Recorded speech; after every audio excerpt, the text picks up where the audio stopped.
Guys, in this video, I want to talk about what the music business really is. And I want to talk about 5 things that I wish I would have known when I got into the music business.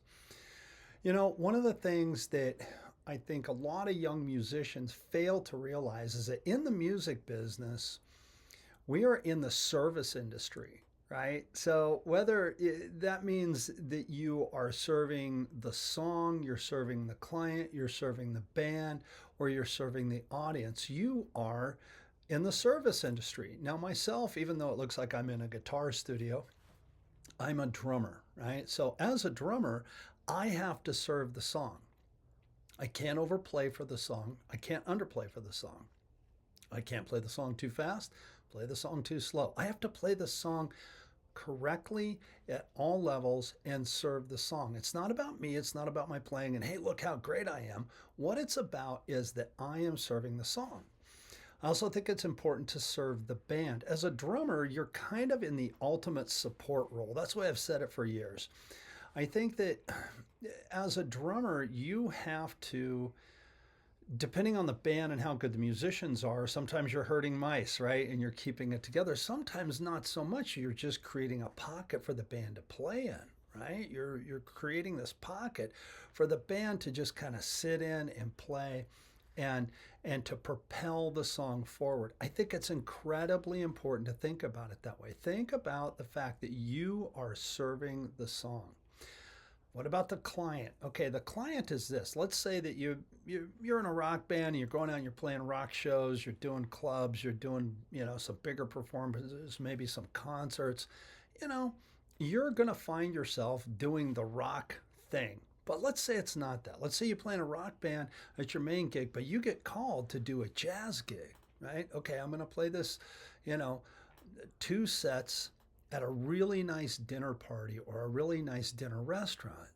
Well, don't show up to the gig if you're a drummer with your big 24-inch bass drums and giant tom-toms and the loudest cymbals on the planet. Show up with a kit that is going to serve the songs, maybe a 20 or an 18-inch bass drum, maybe a nice wooden snare drum that's not real loud, and some cymbals that are dry that'll play correctly for the gig. If you're a guitar player, don't show up with a flying V and a Marshall stack. Show up with your 335 and a nice small amplifier to play through the gig. Anyway, you kind of get the idea. Serve the gig, right? Serve the client. If you're playing a jazz gig at a restaurant, they don't want to hear loud music. They want you to be background music. Like maybe they don't even need a band there. They just want ambiance, right? So that's your job. It's not about being the star. It's about serving the song and serving the client, serving the audience. Okay, let's say you get hired to play a wedding. You're in a band doing a wedding. Right? At that time, well, you have to serve the audience, who is also your client, the bride and the groom. You got to play dance tunes. You got to play a dinner set. So serve that well. Do that, and you will have longevity. I think another thing that I wish I would have known, the second thing, is that playing is a small part of being in the band. How well you play is taken for granted. And what I mean by that is, if I'm going to call my friend Fred to play guitar for me, let's say, I know that Fred's a great guitar player. I know that he's going to show up and do his job. But when he gets there to do his job, is he on time?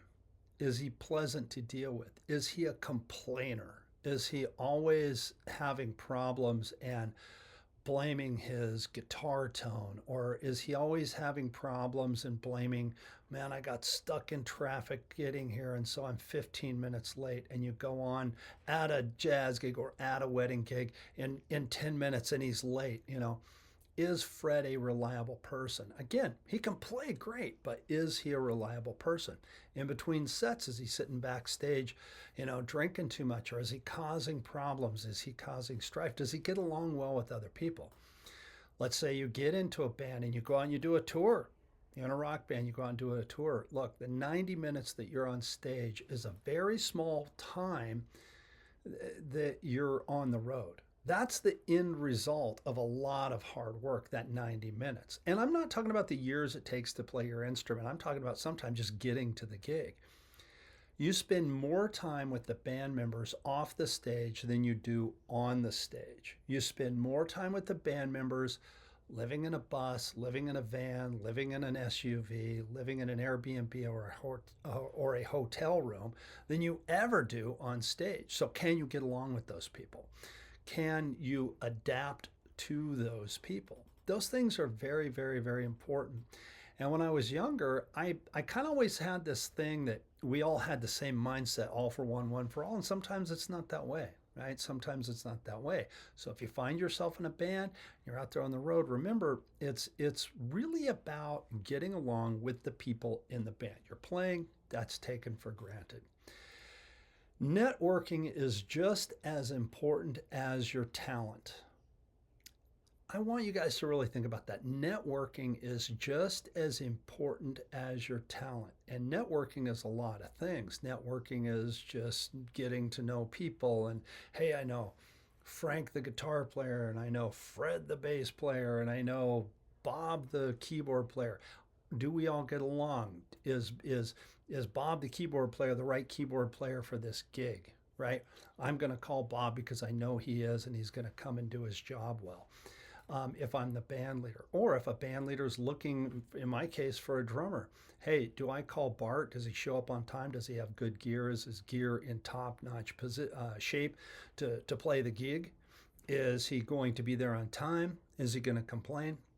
All of those things come back to the previous one. But again, networking, letting people know who you are, letting people know that, hey, I can do that gig. Letting people know, first of all, that you even exist, right? So networking is a very important aspect of the job. Now, social media is used as a networking tool nowadays. Use it correctly.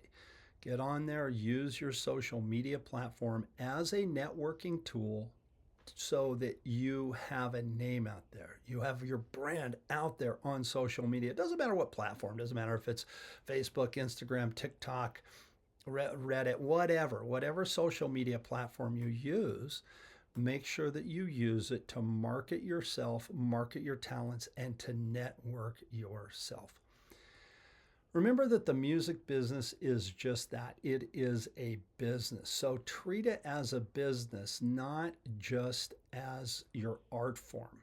Okay? Contracts, budgets, marketing, again, professionalism. Those things matter just as much as not only your playing, but your creativity, right? If you're an original songwriter, an original artist, if you're going out on tour, there's going to be a budget that you have to deal with. How much you're going to walk away from a tour with? If you're going to go out, not even a tour, you're going to go out and do one show and it's out of town. How much money is it going to take not only to get to the gig, but to pay for the meals, if you got to stay overnight, hotels, all those things are so incredibly, incredibly important. Marketing at the gig. Again, you're playing out of town. Anybody going to know that you're there? How do you market the gig? How do you get the word out there that you're in town to play so that people come out and see you, so that either the promoter, the club owner, the agent, whoever it is that has hired you is happy that you're there because there are people there to see you. And again, comes back to, do you get along with people? When you get there, you get to the gig, are you complaining? Are you, oh, the stage is small, I'm stuck in the corner, all that stuff. You don't want to give yourself a black eye before you play the first note, right? So make sure that you're kind of treating it as a business. Not kind of, but you are totally treating it like a business. Longevity. Now that's a big one, and that comes from adaptability. Longevity definitely comes from adaptability. And I'm not just talking about longevity with a band. I'm talking about longevity as an individual in the music business. This is important to understand.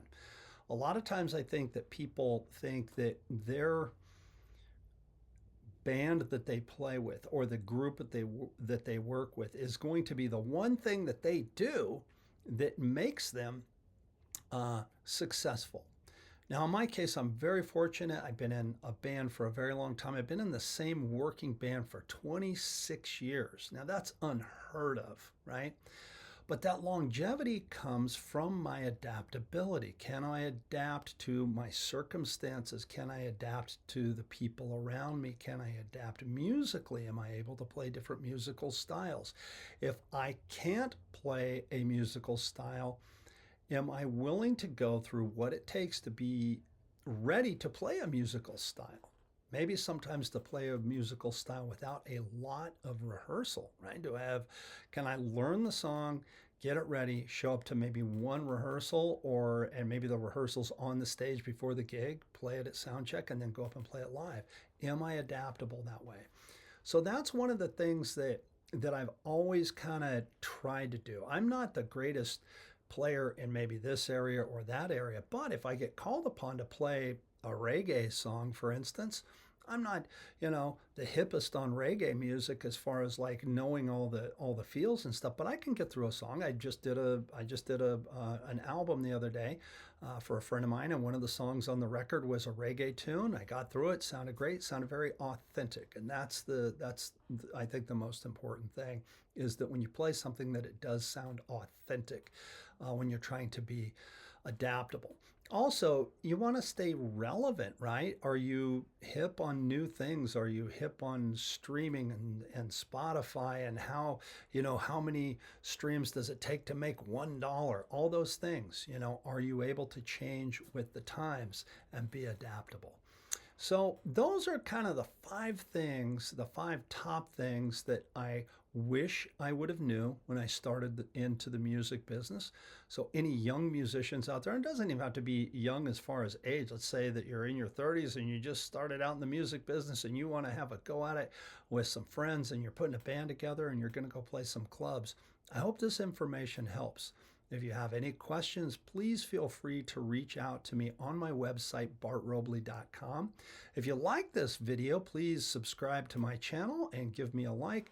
And then one last thing, I want to give a plug for a couple of my products. I probably should have done this at the top of the video. I have a new book out that's called Drum Up Your Business.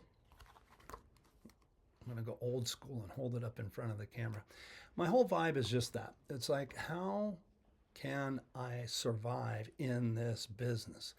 You can buy that book in the hard copy at my website, bartrobley.com, or if you're interested in the digital download version, you can download that at hudsonmusic.com. Just go to Hudson Music, put in my name, the book will come up. You can download it there. Also, from that book, I had a spin-off book, and because some of the things that didn't make it to that book became another product, and it's available on Gumroad, and it is called You Are Your Best Commodity. You can download that on Gumroad for $9, and it's packed with information and packed with worksheets on how to brand yourself. And branding yourself is a very important thing in any business, but especially in the music business. So there you have it. Again, please like and subscribe. Thanks so much for watching, and I'll see you in the next video.